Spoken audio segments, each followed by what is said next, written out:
This channel does not promote any violent, harmful, or illegal activities. All content provided by this channel is meant for an educational purpose only. Top quality और consistent performance के लिए सिर्फ silver pump नाम याद रखना। ভয়ের ভাঙড়ে তৃণমূল নেতা খুন রাজ্জাক খাঁর শরীরে 5টি গুলি পাওয়া গিয়েছে বলে পুলিশ সূত্র মারফত খবর এবং মাথায় 3টি ও বুকে 2টি গুলি মেলে।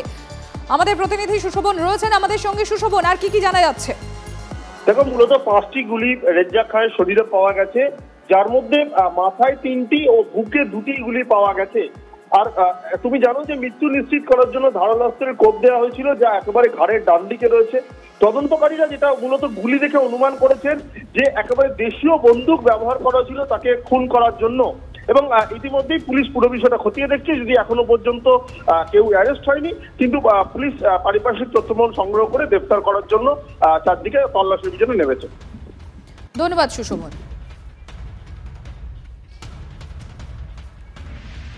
আর এবার যে খবরের দিকে নজর রাখবো, এই ভাঙড়ের এই যে তৃণমূল নেতা রাজ্জাক খান খুন, দুদিন হয়ে গিয়েছে কিন্তু এখনো অধরা অভিযুক্তরা। এক তৃণমূল নেতাকে জিজ্ঞাসাবাদ এই নিয়ে পুলিশ সূত্রে খবর, মোফাজ্জল মোল্লাকে উত্তর কাশীপুর থানায় জিজ্ঞাসাবাদ পুলিশে।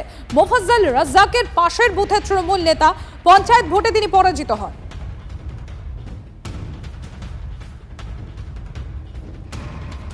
আর খুনের আগে রাজ্জাক খানের শেষ ভিডিও TV9 বাংলার হাতে আসা সিসিটিভি ফুটেজে দেখা যাচ্ছে খুন হওয়ার আগে বিজয়গঞ্জ বাজারে তৃণমূলের পার্টি অফিসার উল্টো দিকের বাড়িতে যান এই রাজ্জাক খাঁ। সেখান থেকে বাড়ি ফেরার পথে দুষ্কৃতীদের গুলিতে ঝাঁঝরা হয়ে যান শাসক নেতা। গুলির পর কুপিয়ে খুন করা হয় তাকে।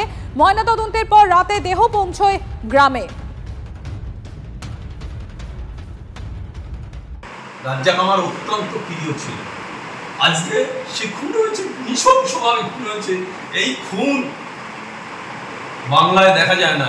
যদি তারা সঠিকভাবে কাজ করে তাহলে দেখবে যারাই করেছেন যত বড়, তারা যদি কবরের মধ্যেও লুকিয়ে থাকে, কলকাতা পুলিশ মনে করলে তাদের কবর থেকে বের করতে পারে।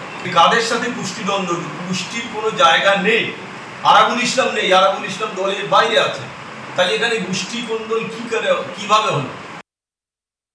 কোনোদিন সকাল সকাল বাড়ি ফিরলেও কেন ঘটনার দিন রাত 10টা পর্যন্ত বাইরে ছিলেন এই তৃণমূলের নেতা রাজ্জাক?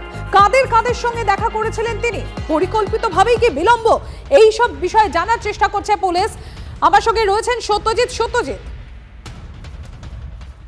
সূত্রে জানতে পারছি যে অন্যান্য দিন 7টা সাড়ে 7টার মধ্যেই বাড়ি ফিরত রাজ্জাক, কিন্তু এদিন তার কেন বিলম্ব হলো? সে একবার বিজয়গঞ্জ বাজার থেকে ভাঙড় 1-এর থানার সামনে, অর্থাৎ ভাঙড় থানার সামনে সেখানে যাওয়া, আবার বিজয়গঞ্জে ফিরে আসা, বেশ কয়েকটি জায়গায় সে বাইক নিয়ে ঘোরাঘুরি করেছিল। কখনো বা সে বাইকে রেখে সে একা হেঁটে ঘোরাঘুরি করেছে। এমনটি কিন্তু সিসিটিভি ফুটেজ সংগ্রহ করে বেশ কিছু তথ্য হাতে এসেছে। অর্থাৎ কোনো একটি জায়গায় তাকে ফোন করে বিলম্ব করা হচ্ছিল বাড়িতে ফিরতে, এমনটি কি হয়েছিল কিনা আদতে সেই বিষয়টি যেমন দেখা হচ্ছে, তেমনি লাস্ট 1 ঘন্টার মধ্যে কোন কোন নেতা কর্মীদের সঙ্গে রাজ্জাকের লাস্ট ফোনে কথা হয়েছিল তাদেরও কিন্তু একটা লিস্ট তৈরি করে তাদেরকে ডেকে জিজ্ঞাসাবাদ শুরু করেছে পুলিশ আধিকারিকরা।